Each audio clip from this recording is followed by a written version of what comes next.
Shalom, shalom, shalom para você. Muito boa noite.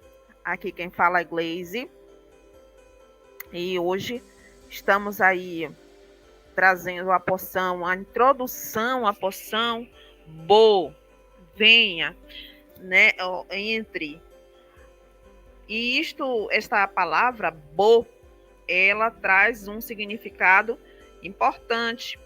Por quê? Porque se você prestar atenção, Hashem está dizendo para Moshe: venha, ou seja, eu já estou aqui. Agora venha você a Faraó, porque eu vou fazer, eu vou endurecer, eu vou mostrar através dele, né, o meu poder.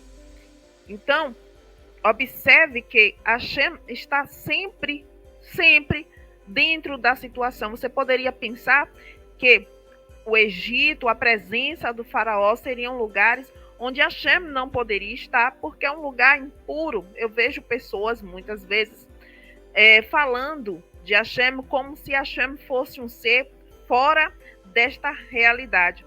E Hashem é toda a realidade que você pode ver.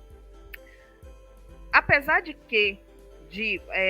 já termos aprendido que a realidade espiritual ela se difere da realidade física por conta da manifestação, vou dizer assim, por conta da percepção de Hashem. Ou seja, quanto mais físico, quanto mais descemos em relação ao mundo físico, mais a percepção de Hashem ela diminui. Exatamente por isso, por termos esta visão distorcida, é que temos a ideia de que o Eterno, de que o Criador não está no controle das situações.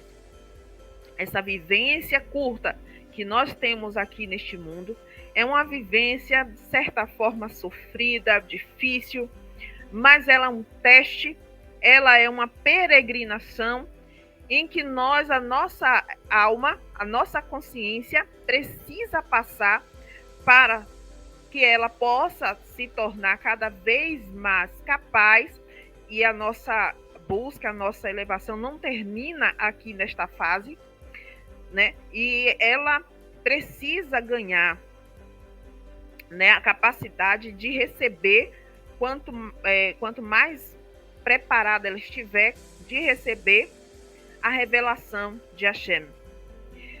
E como é que nós vamos pensar nessa jornada?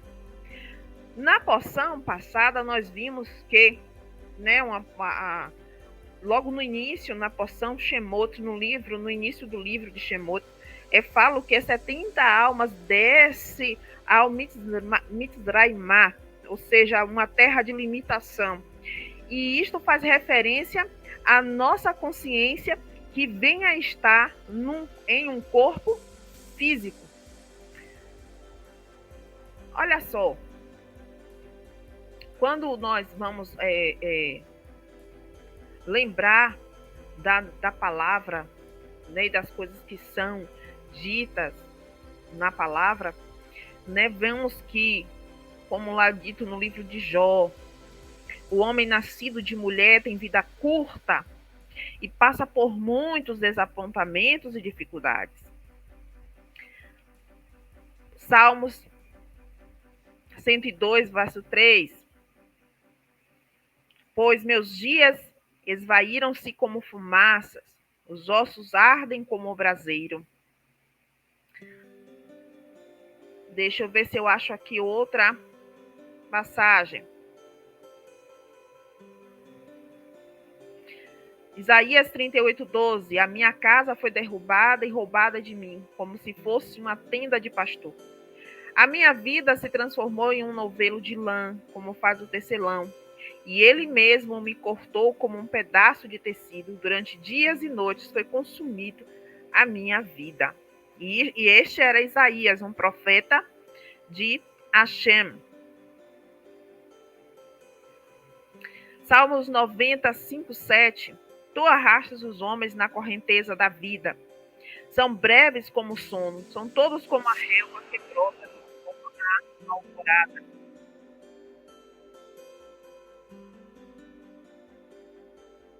Várias passagens ilustradas,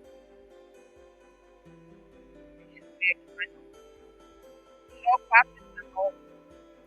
Quanto mais alguém habita em casa de barro, esse texto também foi citado por Paulo, né? A habitação de barro, ou seja, a minha consciência que habita neste corpo de barro, né? Cuja fundação, esse corpo de barro, cuja fundação está no pó, e são esmagados mais facilmente que uma traça. Ou seja, a minha capacidade de vida neste mundo, a minha consciência neste mundo, por estar numa casa de barro, é simples, é pura fragilidade.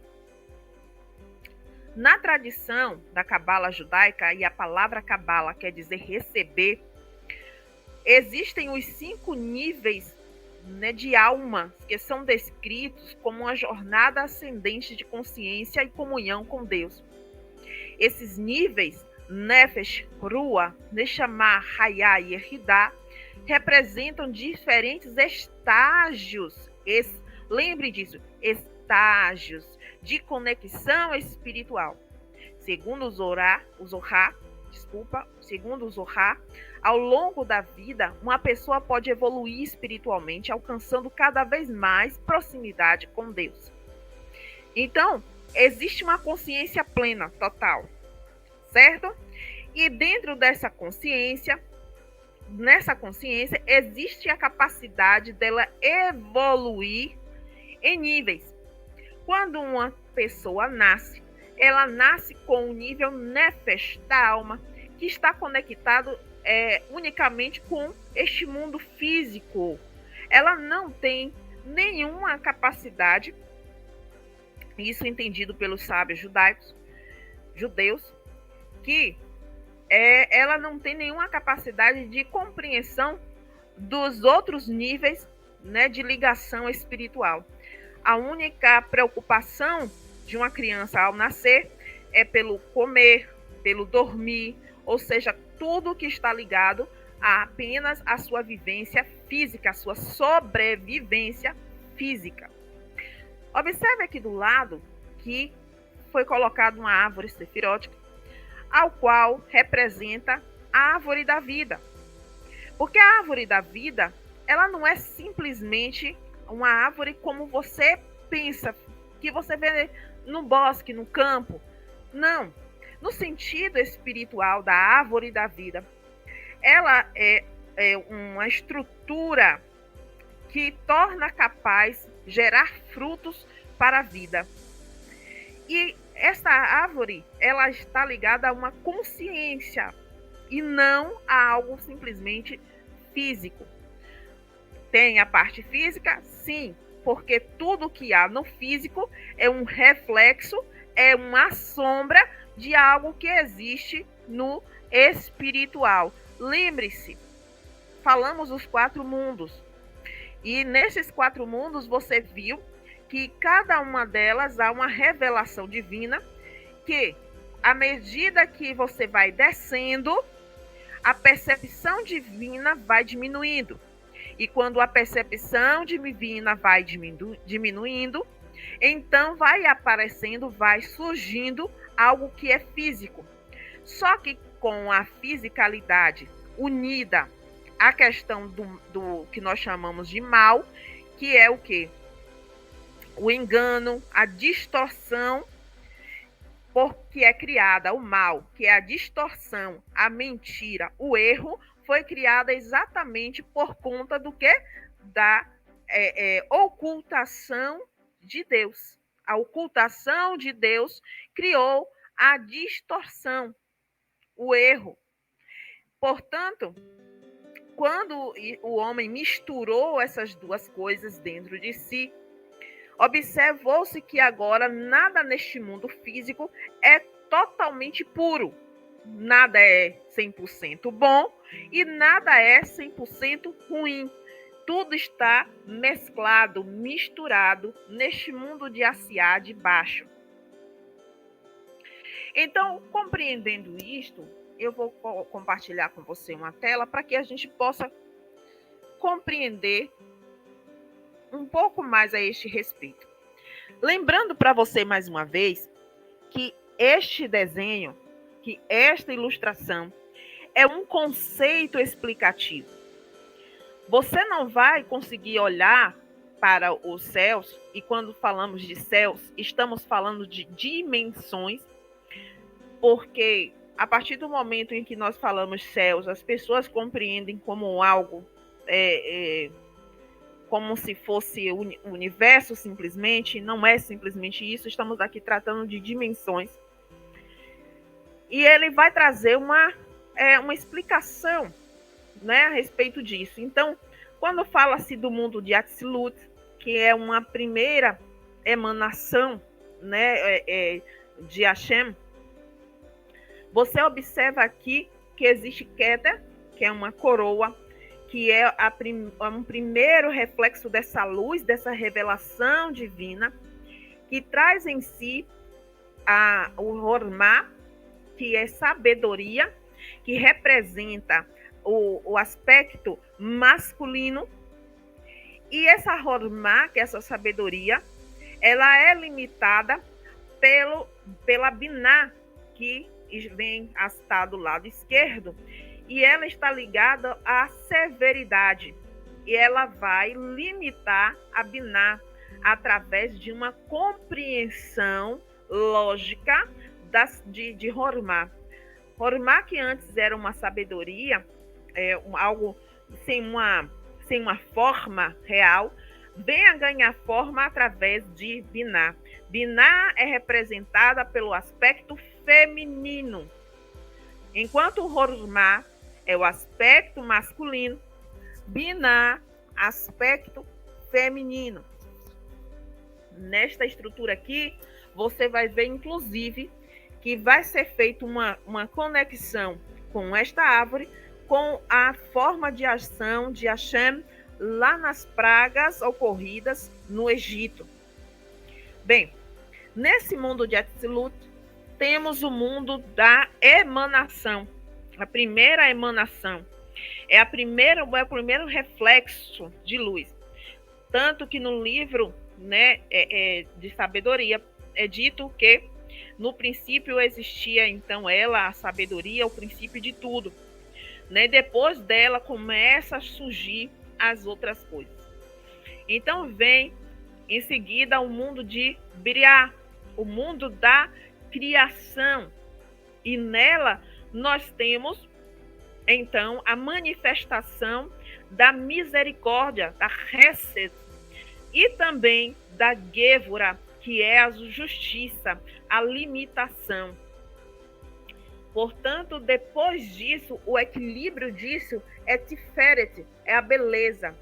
Observe aqui, portanto, que não existe, olhe, não existe uma beleza, uma vitória, sem que a bondade, a Hesed, ela esteja, então, ligada à justiça, à Gevura, à limitação. Os dois, elas precisam entrar em um equilíbrio. A pura bondade, Hesed, e a Hesed, ela está ligada à água. A água sem a Gevura, sem a limitação, ela traz destruição. Lembra do Mabul, né, do dilúvio. A água, a pura bondade, ou seja, Hashem, ele não conseguiu ver, né, a destruição total, né, da consciência humana, e ele então resolve inundar, né, despejar toda a sua bondade. A água, ela é um aspecto da bondade de Hashem, porque a água, através da água, é gerada vida. Mas Hashem, ele derramou sem reter, e isso trouxe destruição. Então, a disciplina disso, né, quando Hashem, ele interrompe, quando ele usa a Gevura, ele está disciplinando, ele está colocando um limite, certo? E aí depois, em seguida, temos o mundo de Yetzirah, o mundo da formação. E aí temos do lado da disciplina, Hod, a glória. E temos também Netzah, que é a vitória. E essas duas coisas, elas trazem o fundamento. A Siá é o mundo da ação e ela está relacionado ao reino, ao Malhut.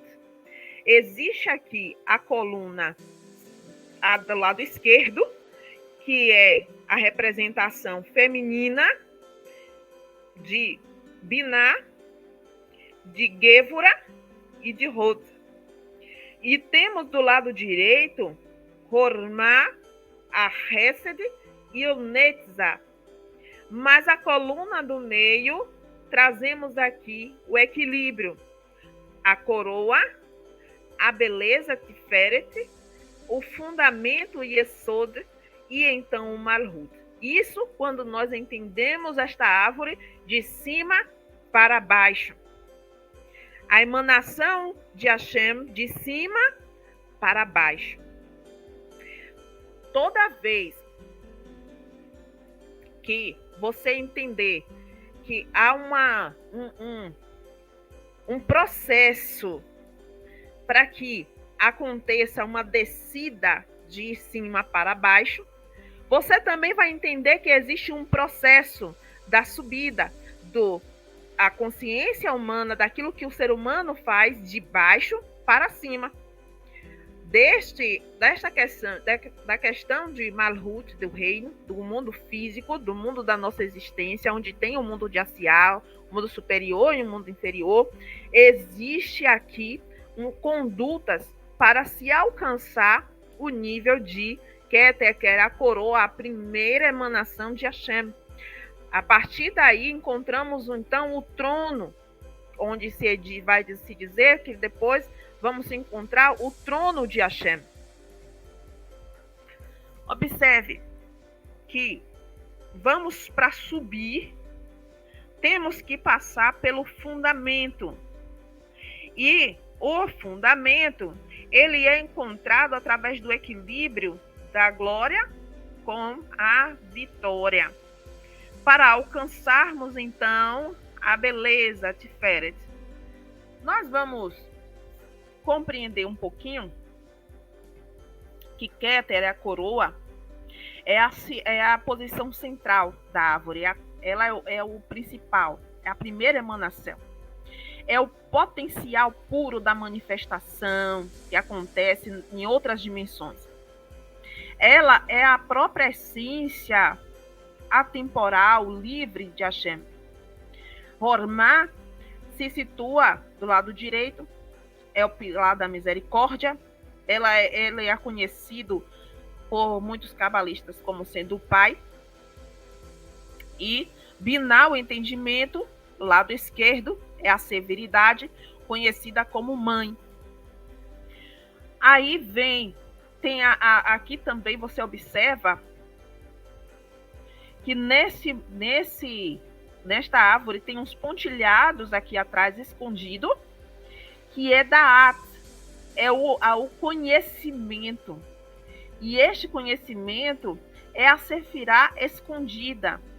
Ela aconteceu, né? Esse conhecimento, ela está escondido, porque de primeiro modo você sabe que aconteceu uma quebra aqui, né? Quando a mãe, ela teve um contato com o outro lado, né? Que é uma sabedoria que é dita do mal, representado pela serpente do outro lado, né? O lado mal, o lado onde não tem revelação de Hashem, porque houve uma distorção da verdade.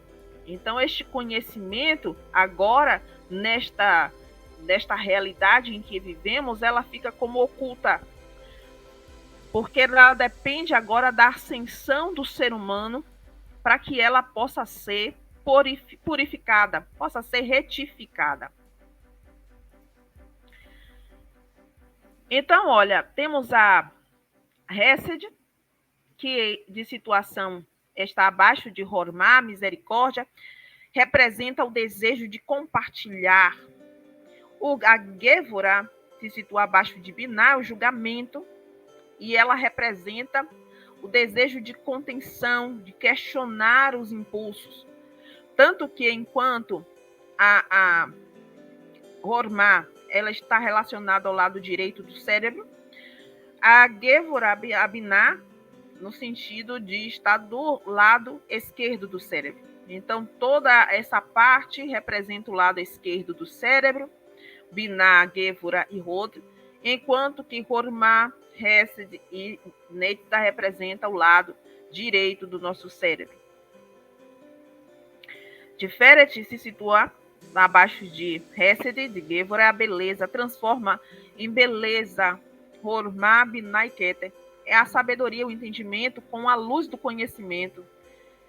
É a divisão, ela traz um entendimento para este mundo físico, né?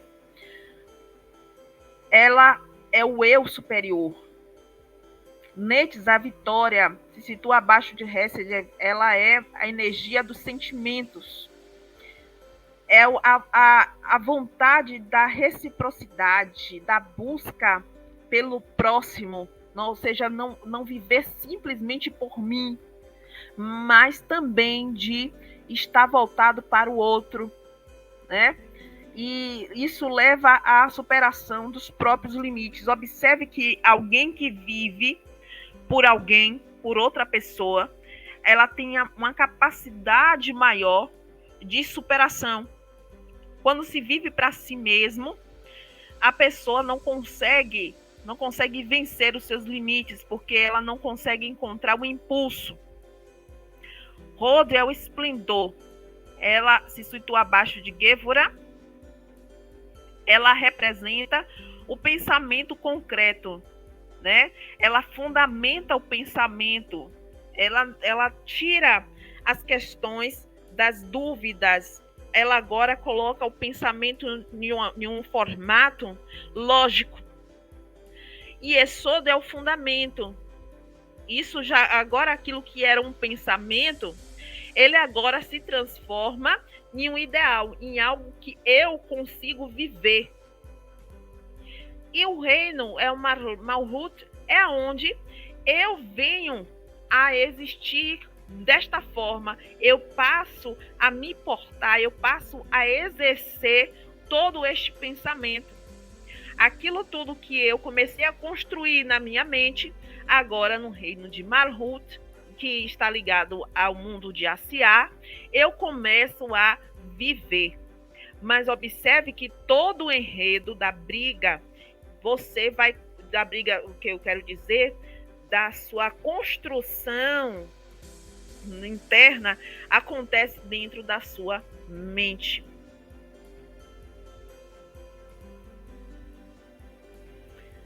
Voltando aqui ao nosso slide.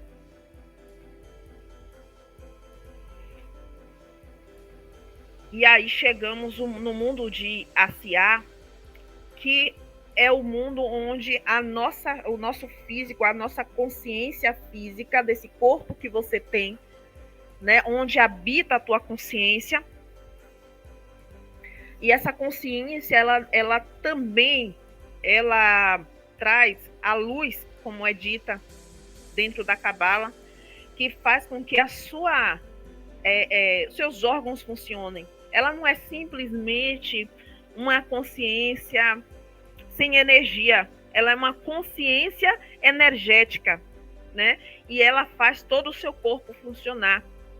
Tanto que quando o ser humano, é dito, né, dentro do conhecimento judaico, quando o ser humano vai se aproximando do momento da sua morte, a sua consciência ela está aos poucos, 30 dias antes, se desapegando deste corpo. É normal até, inclusive, existem histórias, e eu tenho um testemunho em relação a isso, porque antes da minha mãe falecer, ela disse que estava falecendo. que ela iria chegar um momento, ela iria morrer ali. Meu pai também. E conheço várias pessoas que, mesmo de forma inconsciente, tiveram assim ações de despedida, né? Então é como se a própria consciência ela pudesse, através de uma emanação divina, perceber que o seu corpo, né, agora já não vai mais ser uma habitação para ele. Ele retornará para Deus. Existe uma preparação, assim como Deus vai avisar ao rei Ezequias, né, através do profeta, olha, arruma a tua casa, daqui a um ano, né, no caso, você vai estar morrendo. No caso, 30 dias antes, segundo ao conceito judaico, a alma ela começa a se desligar dos órgãos, ou seja, ela está aqui, mas ela começa a funcionar em um sentido de desapego desta habitação. Então, em Jó 4,19 diz: quanto mais aos que habitam em casas de barro, cuja fundação está no pó, e são esmagados mais facilmente que uma traça. Nós já lemos esse texto no início, e ele está ligado a exatamente isso, essa habitação, né, feito de barro. Você sabe que quando Hashem cria o homem, ele criou, né, deste material físico. O nível Nefesh é o primeiro nível da alma, e ela representa a conexão mais básica com Deus. Segundo o Zohar, ela é associada ao mundo de Asiá, ao mundo da ação, concretizado por uma ocultação maior da divindade. Ou seja, a sua habitação carnal, ela impede você de ter uma percepção maior de Deus. E isso está revelado lá em Bereshit, em Gênesis, quando aconteceu do homem que tinha sido tomado, a palavra lá é lacá, né, tinha sido tomado da terra para vivenciar uma experiência maior com Hashem. Em um jardim que estava no Éden. Né? As pessoas não prestam atenção nisso. Ele foi tomado para o Éden, e dentro do Éden existia um jardim. E lá o homem tinha uma conexão profunda com Hashem. Mas quando ele peca, ele é revestido de uma pele carnal, animal, e passa a viver no mundo de Asiá de baixo. E essa vivência trouxe para Adão, para a humanidade, uma ocultação de Hashem. E isso trouxe para nós o propósito e a purificação. Propósito e purificação. Essa experiência que nós vivemos é para propósito e purificação. Por quê? Porque Deus disse: eu dei o sangue, né, ao homem para purificar a sua alma. Por isso que passamos por uma experiência de muitos sofrimentos, que é no intuito de tirar de nós o mal que tinha sido injetado ao comer, vamos dizer assim, ou seja, de permitir que este mal, que este lado de distorção entrasse dentro de nós. Explorar a Nefesh envolve compreender seu propósito como ponto de partida na jornada espiritual, ou seja, eu não posso iniciar a minha caminhada sem que antes eu entenda a minha identidade e o meu propósito. Eu não tenho como iniciar sem saber o porquê eu estou aqui. E como é que eu vou saber? Existe o conceito de que as 12 tribos dos filhos de Israel representam 12 caminhos. Tanto que você observa que o número 12 tem muitas ligações, não vamos tratar disso hoje, mas observe que temos 12 ou 13 meses, As tribos de Israel ela pode ser contada como 12 e também 13, se você adicionar Yosef. E então temos 12 ou 13 meses no calendário bíblico, ok? Calendário judaico. Temos, então, 12 ou 13 constelações, porque foi descoberta mais uma. E todo esse número 12 está ligado também à questão de como é dito dentro do Talmud, que, na verdade, na abertura do mar, não foi apenas um caminho que foi aberto, mas 12 caminhos. Por quê? Porque cada tribo, ela traz em si um caminho. Quando é costume que quando você nasce, o mês que você nasce, ela corresponde a uma tribo. E essa tribo, ela traz em si, não só no seu nome, mas na bênção dada por Yaakov, seu pai, na bênção dada por Moshe, o mestre, e na bênção também de Débora, né? Temos ali uma revelação dos caminhos, daquilo que viria, nós vamos ver, a ser o caminho, que está ligado também a aspectos do nosso, como nós vimos no estudo passado, do nosso espírito, do nosso intelecto, do nosso pensamento, das nossas emoções, né? E vem do nosso físico, também do nosso físico. Então, para isso, eu preciso compreender, através do meu caminho, através daquilo que mais me causa um sofrimento, que mais me causa um desconforto, eu vou descobrir qual é o meu propósito de retificação.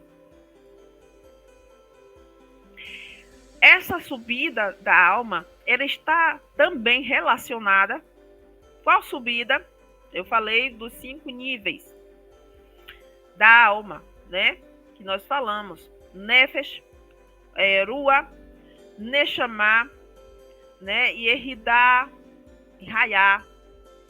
Então, temos ali, dentro desse contexto, vamos fazer uma ligação com o Mishkan, o tabernáculo. Por isso que Hashem fala depois do pecado do bezerro de ouro, porque você lembra que eu disse que as pragas ali do Egito, ela foi uma forma de Hashem libertar o povo dentro de aspectos da nossa alma, libertar o povo da limitação do Egito. E o povo, depois dessa libertação, ao chegar no Sinai, receber uma revelação divina, enquanto Moshe sobe para pegar as tábuas onde estava escrito o contrato, ou seja, as leis que regem esta aliança, o povo cai no pecado do bezerro de ouro. Seguido depois, né, por um pedido de Hashem, depois de todo o enredo que se segue, que nós veremos nas porções seguintes, Hashem vai falar, olha, construa um Mishkan para mim e eu habitarei no meio de vocês. Ou seja, Hashem está falando, olha, vocês vão ter que retificar a alma de vocês, vocês têm que fazer um trabalho para espiritual, um serviço espiritual, para que você, e nesse sentido eu não gosto de falar trabalho, porque pode você entender no sentido de outras religiões, e eu não estou falando aqui de religião. Ele está falando, olha, vocês vão fazer um serviço ao qual vocês vão poder purificar esta consciência, esta alma de vocês. Então você vai ter o átrio exterior, externo, no pátio, onde você via o altar do sacrifício, e você via também o lavatório, né? Então você via que o altar do sacrifício, as pessoas levavam o corban, que era animais, e eles ali matavam, e era uma forma física, humana, de refletir um aspecto espiritual, de trazer para perto de Hashem um aspecto da nossa natureza física, que está ligado com nossa natureza física, humana, para perto de Hashem. Toda vez que o sacerdote, o Kohen, ele ia entrar para um nível acima, né, o lugar santo, ele passava pelo lavatório, ele precisava se lavar. Voltando ao altar do sacrifício, as cinzas do que se queimava ali naquele altar, eles tinham que pegar era um apá deste sacrifício, e levava para um lugar limpo, né? E isto era também um sinal espiritual de que esta ação de queimar, de aproximar um aspecto físico da minha alma, ela produz um produto chamado de cinza, mas que eu precisaria levar para um lugar puro, limpo, e não para um lugar sujo, né? Porque muitas vezes, quando você passa pelo processo, por exemplo, de você desce para pedir perdão, você se coloca no lugar do outro e pede perdão, muitas vezes sem que você tenha errado, sem que você tenha infringido uma lei, mas você vai lá, pede perdão para a pessoa, para quê? Para que você tenha alcance aquilo que Hashem espera. Então, depois disso, você pode se sentir humilhado. Você pode sentir como se tivessem feito algo ruim para você. E aí você pega essa cinza, esse produto, você levou para um lugar sujo. Mas se você levar para o lado de que, olha só, não sou absolutamente nada, eu sou pó também. E esse processo é simplesmente para me mostrar que diante de Hashem não existe maior ou menor, todos somos iguais diante de Hashem. E que o que importa realmente é o que eu aprendi com isso, é o que eu consegui agregar para a minha vida a partir disso. Então, se eu não quiser mais passar por esta situação, eu tenho que levar estas cinzas para um lugar puro, correto. Entrando na parte do santo lugar, é a parte do Uruba, um mover diferente, onde eu tenho ali a menorá, representando ali os sete Ruach HaKodesh, né, a manifestação desse Ruach. Temos a mesa dos pães, né, representando o desejo. Temos o altar do incenso, né, a sua kavaná, o seu desejo, a sua vontade, ou seja, o seu agir neste nível é um agir diferente, passando para depois dali, onde só o sumo sacerdote, né, vem a ter capacidade para entrar. É um lugar de aliança, é um lugar onde tem a vara de Arão, onde tem o maná escondido, que é dentro do livro de Revelação, de Apocalipse, onde o mestre Yeshua promete aquele que vencer o maná escondido. E temos ali, então, essa interpretação de toda essa subida, né, para outros níveis da alma, onde a partir daí, Yeridá e Raiá, outros dois níveis, são níveis consequentes, né? Se você ultrapassa isso, as outras duas são níveis consequentes. Vamos ver se eu consigo.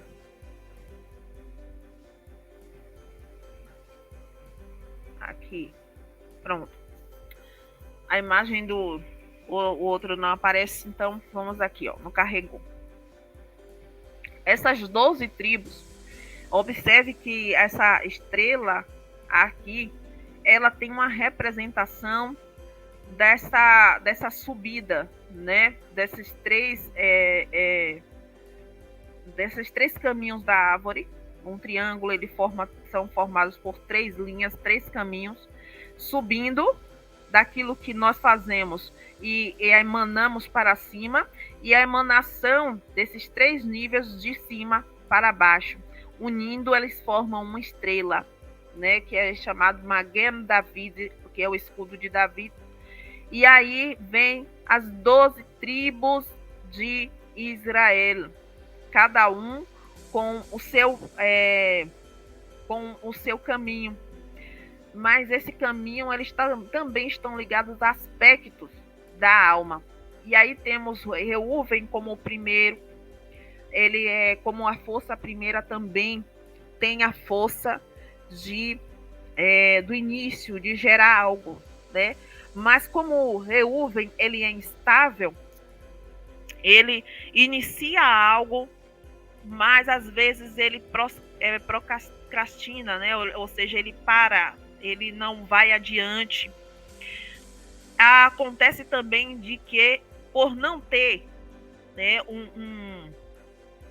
vamos dizer assim, um fundamento, ele não tem muito bem um direcionamento, ele não tem, você percebe que Reuven, ele é aquele que não demonstra ter um projeto de vida, ele não demonstra durante todo o processo dele, ele não demonstra uma preocupação com a primogenitura, com aquilo que ele virá a ser feito com a primogenitura. Você observa que mesmo quando Judá, ele vem, né, a tomar atitudes de primogênito, Reuven, ele nunca toma uma atitude em relação àquilo, porque para ele não faz diferença. Ele não demonstra ter um fundamento para a vida dele. Portanto, ele tem atitudes inesperadas. Ele estava ali, de repente, queria fazer com que o pai viesse a estar com a mãe depois da morte de Raquel,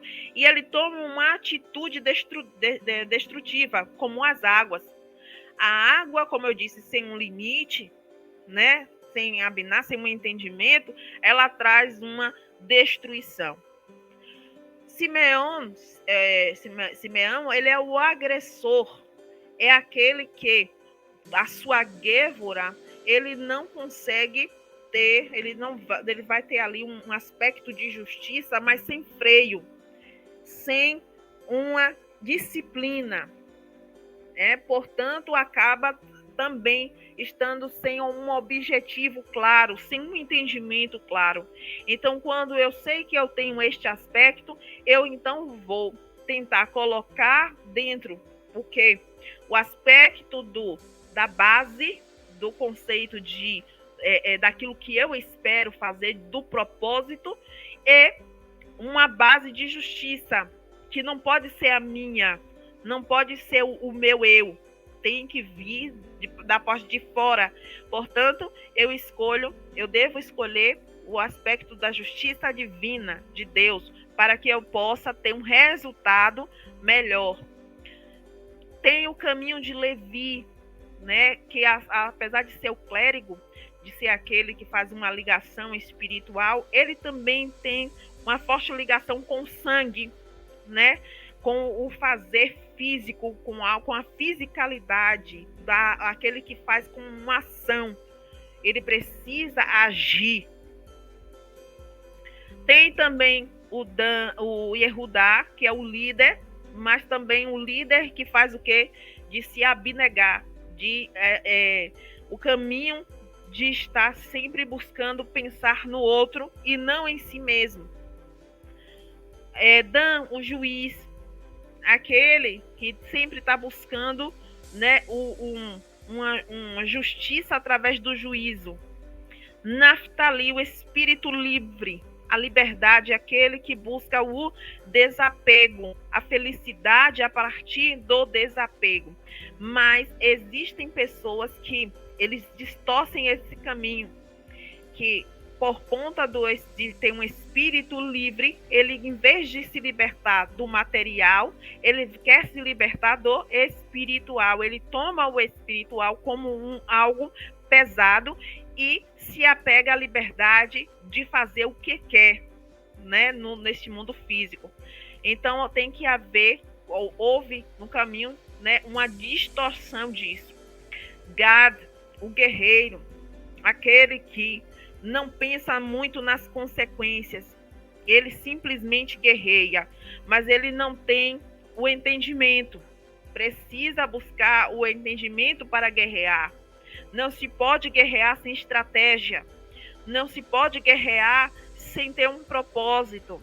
Gad precisa aprender a fazer estas coisas. Axé é o próspero, é aquele que tem muito mais, sempre vai ter muito mais do que o que precisa. Mas o que é que você vai fazer com isso, Axé? Você tem um caminho da prosperidade, tudo que você faz dá muito certo. Mas você utiliza o que te sobra, aquilo que é além da tua necessidade, para fazer o quê?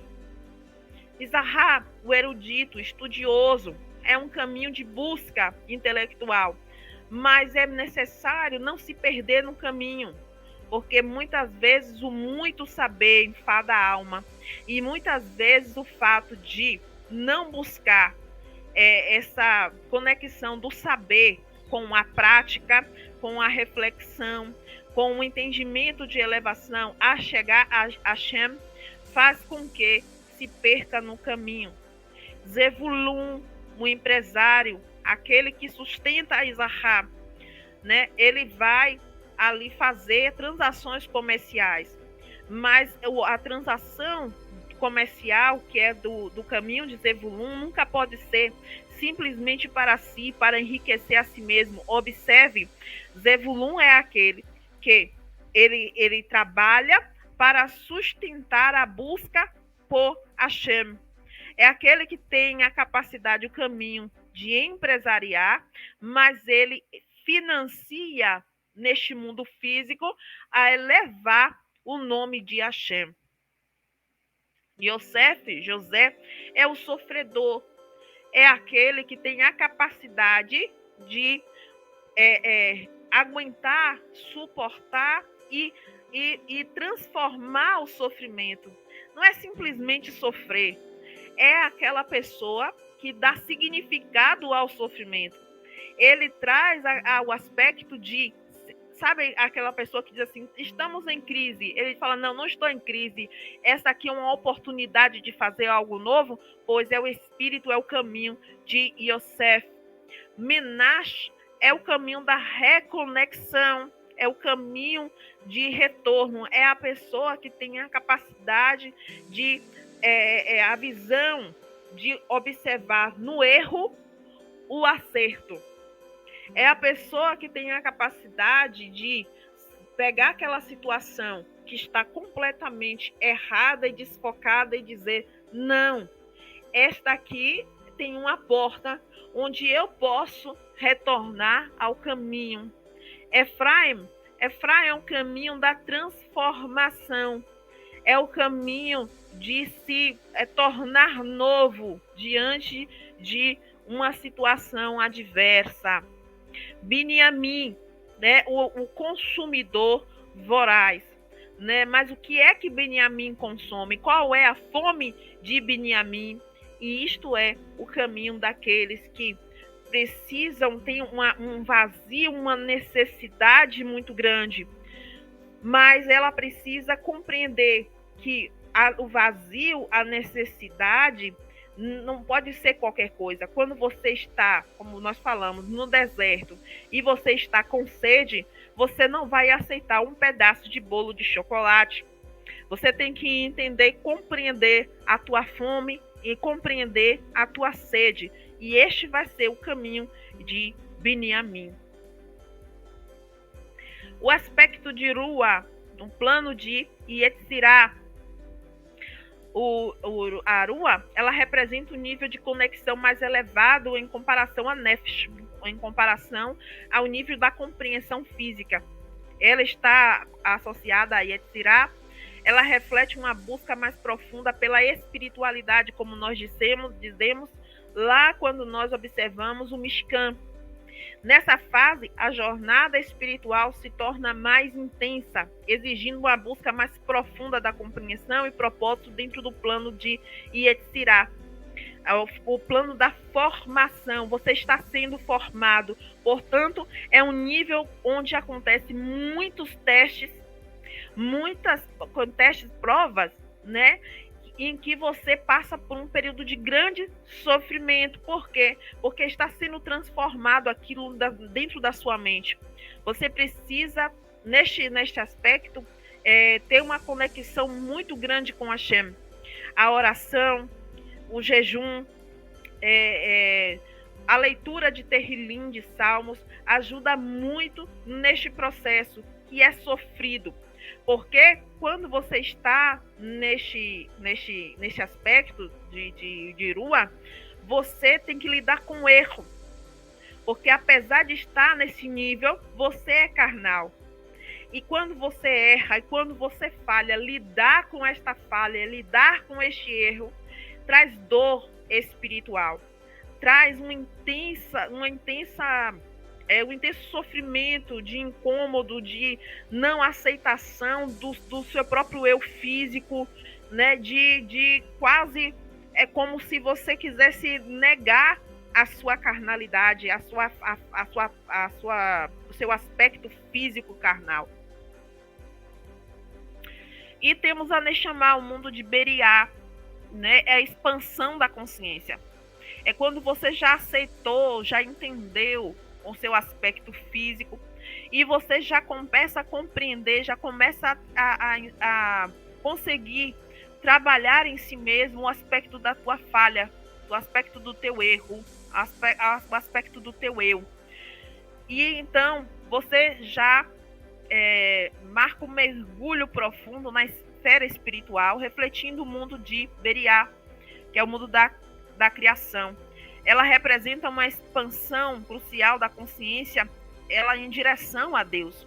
A alcançar a Neshama, busca-se uma conexão mais elevada com o divino, expandindo a compreensão da existência e do propósito proporcionado por Deus. Neste aspecto de Neshama, você já não consegue mais enxergar um mundo tão limitado a partir de níveis do tipo físico, da religião, de ideologia humana. Você já consegue ver ao todo. Você consegue ver o tudo. Você não é mais uma pessoa limitada no seu pensamento. Você já não olha o mundo como certo e errado. Você já consegue ver tudo como Hashem. Tudo é Hashem. E tudo tem faísca de Hashem. Mesmo onde você acha que tudo é errado, ali assim, mesmo assim, ali tem algo de luz, tem uma revelação de Hashem, que você pode até não compreender, mas existe uma revelação de Hashem.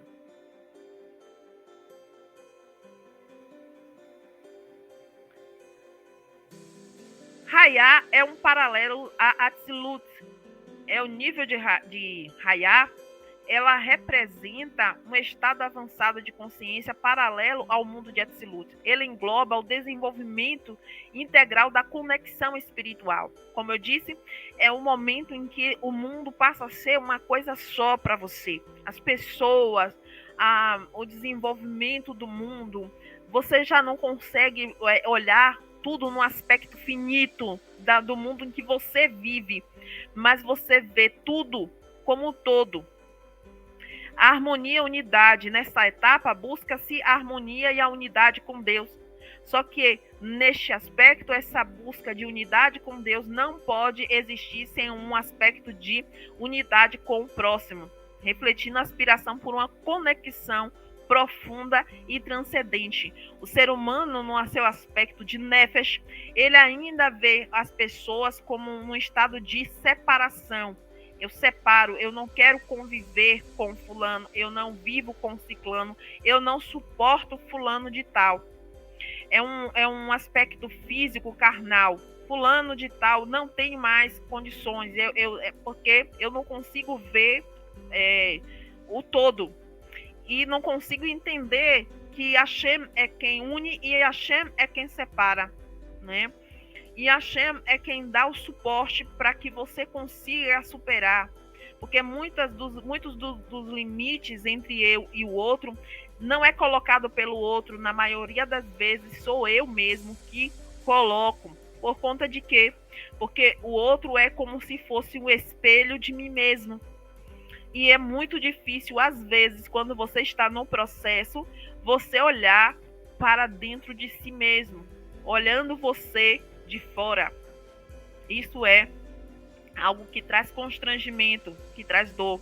Tanto que eu aprendi ultimamente que quando você fica olhando muito o erro, a falha do outro, na verdade você está buscando um aspecto de diminuir a culpa interna que você ainda sente pela pessoa que você considera ser, né? Então, o fato de você não se aceitar, não aceitar os seus atributos e buscar melhorar os seus atributos, ao invés de se envergonhar dele, como fez Adam, representa ainda um estado carnal, físico da nossa consciência humana.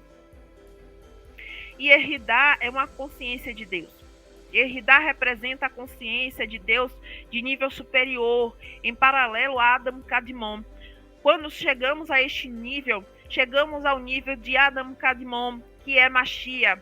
Ela simboliza o ápice da conexão e da comunhão espiritual. Paulo fala sobre isso quando ele fala da altura, da profundidade, né, da largura de Mashiach. Ou seja, você alcançou o nível de vida. Vida, como ele disse, vida que se sustenta, vida de verdade. É quando você alcança esses níveis. Portanto, não tem como você vivenciar isso sem você fazer esta subida, né, da sua consciência. Este nível representa uma elevação espiritual profunda, refletindo a busca pela unidade definitiva com Deus. A jornada espiritual e os níveis de alma. Cada novo nível representa uma etapa de desenvolvimento interior, desencadeando uma compreensão mais ampla, uma conexão mais elevada com a espiritualidade. A jornada espiritual envolvendo os níveis de alma é marcada por uma ascensão gradual, refletindo uma busca contínua por uma conexão mais profunda com Deus. A evolução através dos níveis da alma requer consciência e purificação, né, constantes, culminando em uma comunhão mais profunda com Deus e com sua sabedoria. A purificação gradual, o processo de purificação, marcado por uma busca contínua pela conexão espiritual e pela compreensão dos mistérios divinos. À medida que cada nível é alcançado, ocorre uma elevação espiritual significativa, simbolizando a proximidade cada vez maior com Deus. Então, aquela escada, né, que é descrita por Yaakov, ela representa esta subida, né, onde você vai alcançando a Hashem. A Hashem é tudo, ele está em todo lugar, mas a escada, assim como a árvore sefirótica, ela vem para trazer para nós a ideia de elevação dessa consciência. E quando nós temos isso agregado dentro de nós mesmos e o caminho que nós vamos seguir, nós vamos compreender que muitas vezes, assim como aconteceu, voltando aqui, lá no Egito, onde ao nível de Malhut, né, Hashem que traz todos, por isso que ele vai dizer a Moshe, para você eu me apresentei como Yud-He Vav-He, ou seja, os 4 mundos, porque eu vou fazer com que aconteçam coisas, né, ligadas aos 4 níveis, aos 4 mundos, às 4 emanações de mim, as 4 revelações de mim. Então, temos ali o sangue no nível de Asiá, temos o piolho, moscas, as rãs, que é o mundo de formação. Temos o mundo de Brial, o mundo da criação, com úlceras, com granizos, com a calamidade dos gados. Temos ali o mundo de Atzilut, com os gafanhotos e com as trevas, que foi o nível mais alto, até o Shegaketer, que foi a morte dos primogênitos. E aí você sabe que essa coroa, essa morte veio aí a trazer a questão do resgate de primogenitura, que também eu falo nessa porção. Então, o tempo é muito curto, eu vou continuar falando sobre isso em outro estudo, porque senão o vídeo fica muito, muito longo, mas qualquer dúvida você deixa no comentário dos vídeos e nós voltamos a falar a este respeito. Até a próxima, se assim o Eterno permitir.